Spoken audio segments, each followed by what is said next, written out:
Colombia, the National Registrator Alexander Vega announced that he will not request a recount of votes to the National Electoral Council. The European Union refuses to criticize a suspension of opposition parties in Ukraine. Brussels considered that it is not the right time to denounce the measures taken by the Ukrainian executive. According to Oxfam, more than 28 million people at risk of extreme hunger in the Horn of Africa.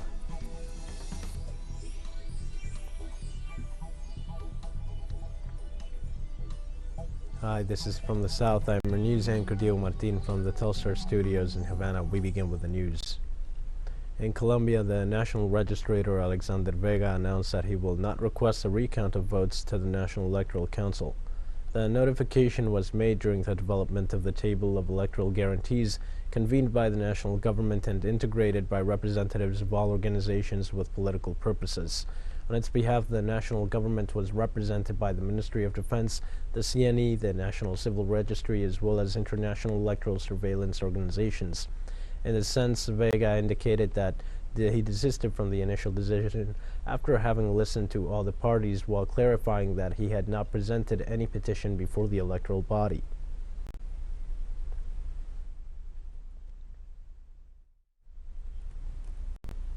Magistrates, President in charge. For the calm of the political forces, I will not present a request for a recount of votes. Obviously, it is also the right of the political organizations that want to present it. But on the part of the registry, we will not present it. Executive Vice President of Venezuela, Delcy Rodriguez, presented the annual report for the year 2021 at the plenary of the National Assembly of Venezuela. During her speech, she detailed how the South American nation prioritizes social investment despite the negative impact of unilateral coercive measures imposed by the United States and its allies. Proof of that are the more than 500,000 homes delivered in 2021, as well as the more than 600 million bolivars distributed to nearly 13 million citizens through the government platform of the Patria system. Delcy Rodriguez also reported on the recovery of public services as a result of the efforts of the working class.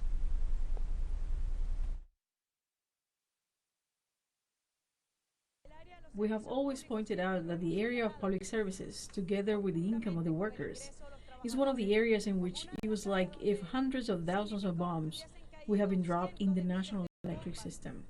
However, in 2021, we were able to recover 22% of our electrical system capacity, 18% of the water system, of the water distribution, 19% in gas distribution, and 39% in gasoline distribution.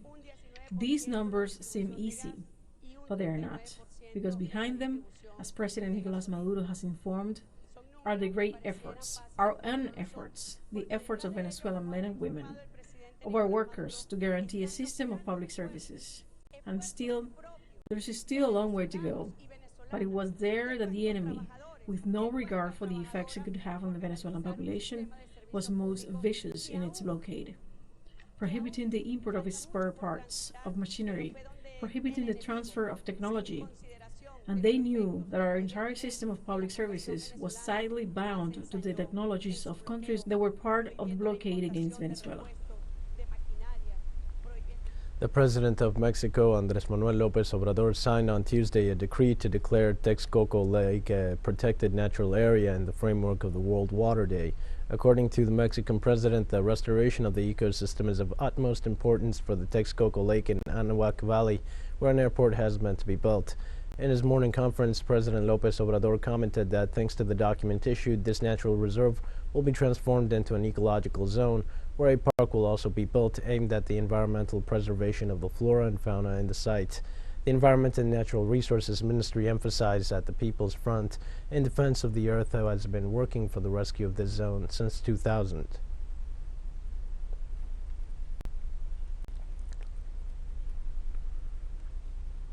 In Brazil, the Supreme Court of Justice ruled in favor of former President Lula da Silva in a claim for compensation for moral damages after the annulment of all cases against a political leader. After the hearing and hearing the arguments of the parties involved, the highest judicial instance in Brazil sentenced Deltan Dallagnol, coordinator of Lava Jato, the cancellation of $20,000.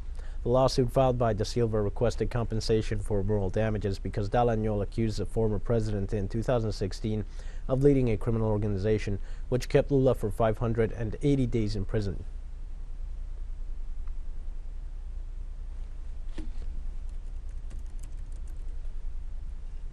On Tuesday in Peru, in an official act, President Pedro Castillo welcomed credentials from new ambassadors. President Pedro Castillo welcomed credentials of the ambassadors from Venezuela, Brazil, Portugal, and Australia. The ceremony took place in the Golden Hall of the Government Palace and was also attended by the Minister of Foreign Affairs, Cesar Landa. The ambassador of the Bolivarian Republic of Venezuela, Alexander Gabriel Llanes de Luz, was the first to present his credentials to the head of state. The four new ambassadors conveyed to the head of state the friendly greetings of their peoples and their governments. The event represents a step forward in the international recognition of the Peruvian current president after recent episodes against his person and opposition in office.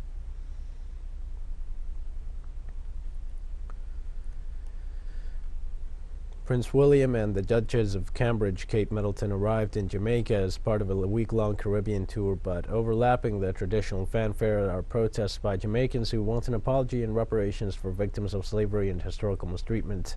The couple arrived in Jamaica after a short visit to Belize, a trip requested by Queen Elizabeth II. The Duke and Duchess's tour is aimed at strengthening relationships with Commonwealth countries as some of its members debate cutting ties with the British monarchy following the fresh walkout of Barbados. The royal couple are scheduled to spend 2 days in Jamaica, where they plan to pay tribute to reggae icon and social leader Bob Marley, a move widely criticized by anti-monarchy campaigners. After their stay in Jamaica, they will continue on to Bahamas.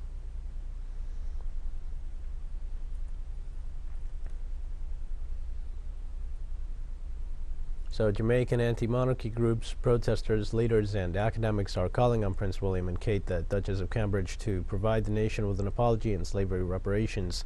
The royal couple's visit falls on the 70th anniversary of the coronation of Queen Elizabeth II, as well as the 60th anniversary of Jamaica gaining independence from the United Kingdom.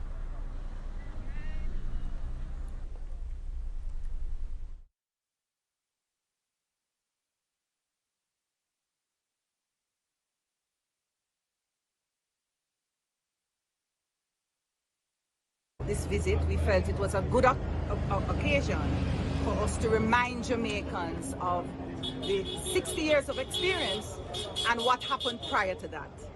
And so we see this stand today as an opportunity to educate Jamaicans about the past. Most of us have not really understood that history. In fact, our historians are still unearthing information that was hidden, and certainly distorted information. Years of exploitation, oppression, racism, classism on the development of Africa and African people. About this visit, we felt it was a good We're going to take a short break now. Please join us again after this. Of the 60 years of experience.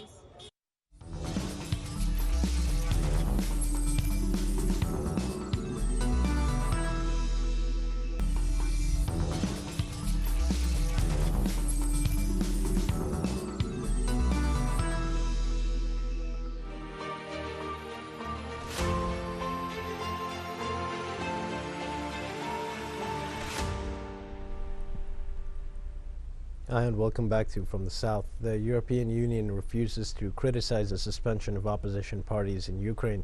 The President of Ukraine, Volodymyr Zelensky, announced the suspension of the activity of 11 opposition parties during martial law, given the escalation of the conflict and the links of some of them with Russia. Something that Brussels endorsed by pointing out that right now they considered that it is not the right time to denounce the measures taken by the Ukrainian executive.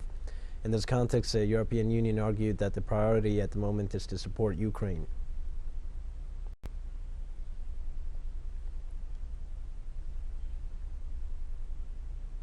Russia and Ukraine carried out the first exchange of prisoners since the beginning of the Russian special military operation in the Donbass region.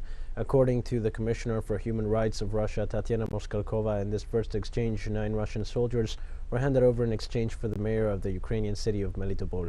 The official indicated that some of them were on a list drawn up by her office on the basis of intelligence data and information received by the Russian authorities. Moskalkova informed that they are in possession of about 500 Ukrainian servicemen and that her nation is coordinating further exchanges through the Red Cross.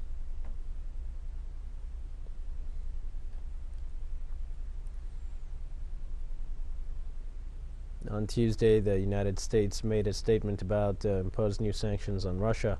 White House National Security Advisor Jake Sullivan previewed President Joe Biden's trip to Europe on Wednesday for urgent meetings with NATO and European allies on Russia's special military operation in Ukraine. The official declined to further preview new sanctions the president will announce. Sullivan also talked about the supposed threat of cyber and nuclear warfare from Russia and the potential response from NATO.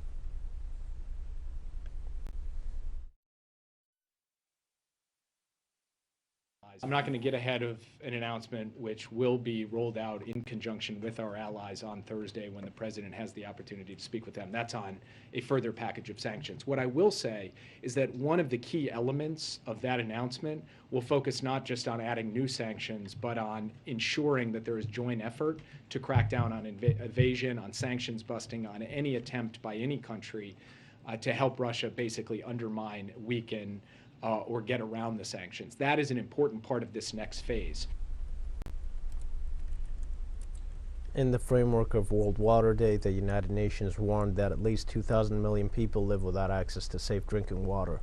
The agency's study reveals that Africa is home to half of the population using unprotected water sources, while in sub-Saharan Africa only 24% of people have access to safe drinking water and basic sanitation facilities. The report also highlighted that there are differences in access between rich and poor, as the poor who live in informal settlements and do not have piped water services often pay between 10 and 20 times more for this resource. The agency stressed that inclusive policies are needed to achieve fair access to water resources, while recalling that between 2000 and 2018, there were more than 350 conflicts worldwide over water-related claims.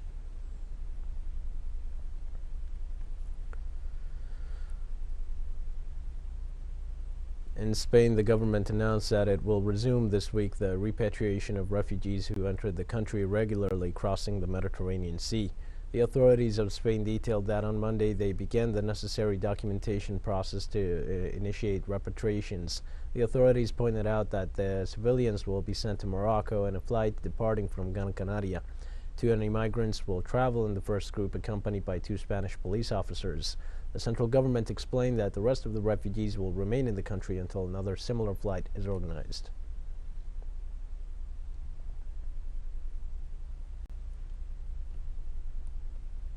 Tuesday, Xinjiang City in central China's Henan province launched its first Europe-bound freight train. The new route for the China-Europe freight train links the city with Liege from Belgium and connects the train to supply sources in the Netherlands, France, and Germany. The transport time is expected to be cut by 60% and the cost by 70%. A total of 200 freight trains are expected to run on the route, transporting goods worth over $700 million. In 2021, a total of 15,183 China-Europe freight trains trips were made, bringing the total number of trips to over 50,000.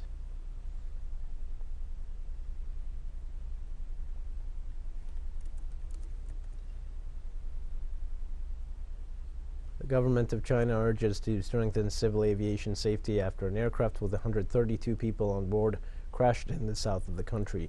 The civil aviation authorities of China called for increased attention to aircraft maintenance, flight weather conditions, and operational skills in order to ensure the safety of crew and passengers. The institution also informed that it will launch a 3-year campaign to improve and strengthen management safety in the civil aviation system of the Asian giant. The causes of this plane crash are still unknown. Meanwhile, rescue teams are working in the area where they have found the wreckage of the plane.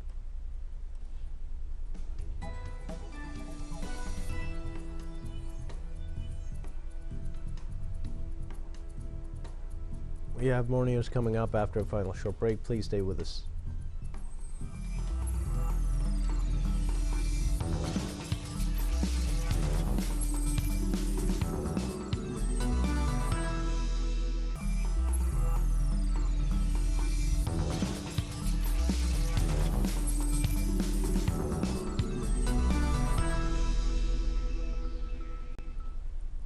Hi and welcome back. On Tuesday, the Oxfam said that hunger crisis needs global action, especially in Africa. According to the United Nations, more than 28 million people are at risk of extreme hunger in the Horn of Africa as a result of persistent drought conditions. The United Nations World Food Programme reported that Somalia, Ethiopia, and Kenya face the driest conditions recorded since 1981 due to below-average rainfall. According to Oxfam Executive Director Gabriela Buchero, only 3% of the needed $6 billion raised for food assistance amid competing priorities as the world's attention focused on the humanitarian crisis in Ukraine's conflict. She called for a life-saving cash injection to support local responders to cope with the impact of drought conditions.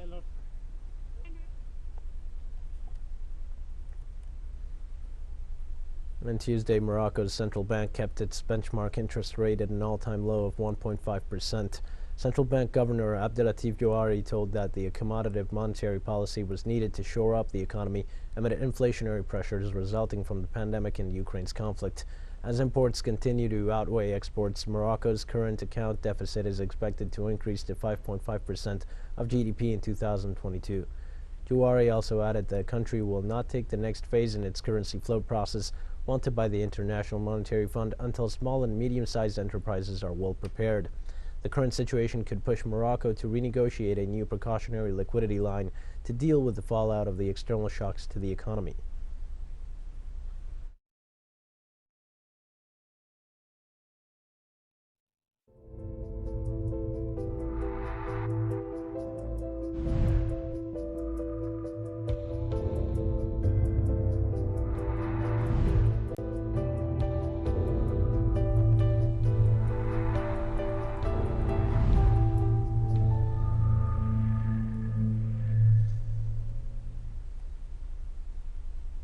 The World Health Organization warned on Tuesday that authorities in several European countries have lifted coronavirus restrictions while the health agency reports a rise in cases likely caused by a more transmissible COVID-19 strain.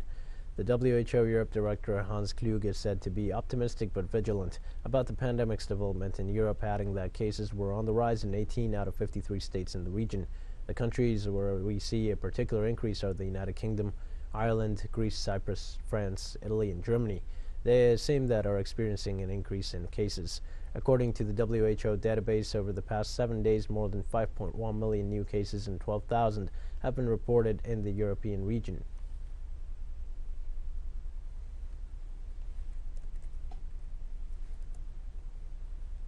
On Tuesday, South African President Cyril Ramaphosa made an announcement about COVID-19 regulations. Ramaphosa said in a live television broadcast that restrictive COVID-19 regulations that have weighed on the nation's struggling economy for 2 years would be removed on Wednesday, with the national state of disaster also to end soon. The state of disaster currently regulates the country's COVID-19 rules and has been in place since the onset of the pandemic in March 2020. Changes included the removal of a requirement to wear masks outdoors, though these would remain compulsory inside public buildings and on public transport, and also a relaxation of restrictions on the number of people allowed at gatherings or attending venues.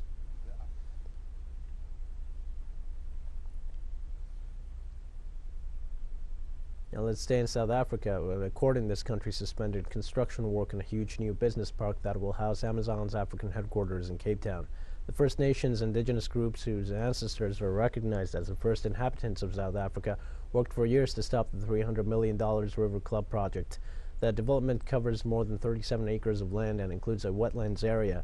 Amazon is a main tenant according to developers and city officials, and the project was used by them to trumpet the possible economic benefits and prestige it will bring the city. But Western Cape Deputy Judge President Patricia Goliath recognized the site's significance to First Nations people. The indigenous group said they will now push for the whole project to be scrapped.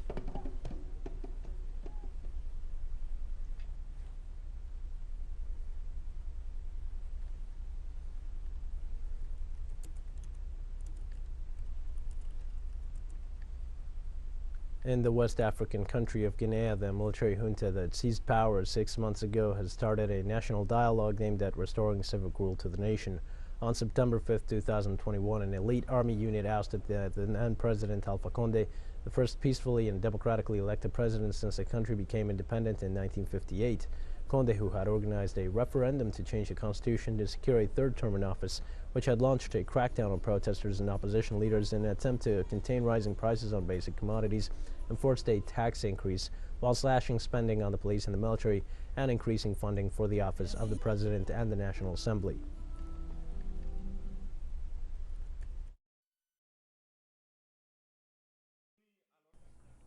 I wanted to organize this national conference called Days of Truth and Forgiveness to give Guineans a unique historic opportunity to look each other in the face, eye to eye, and to speak frankly with an open heart this time. It is up to us and us alone to take such an initiative and convince dear compatriots that no one, I mean no one, will do it for us. Now we've come to the end of this news brief. Remember, you can find these and many other stories on our website at TeleSUR English. You can also join us on social media for all the latest news. We're on Facebook, Twitter, Instagram, and Telegram. For TeleSUR English, I'm Dio Martin. Thanks for watching.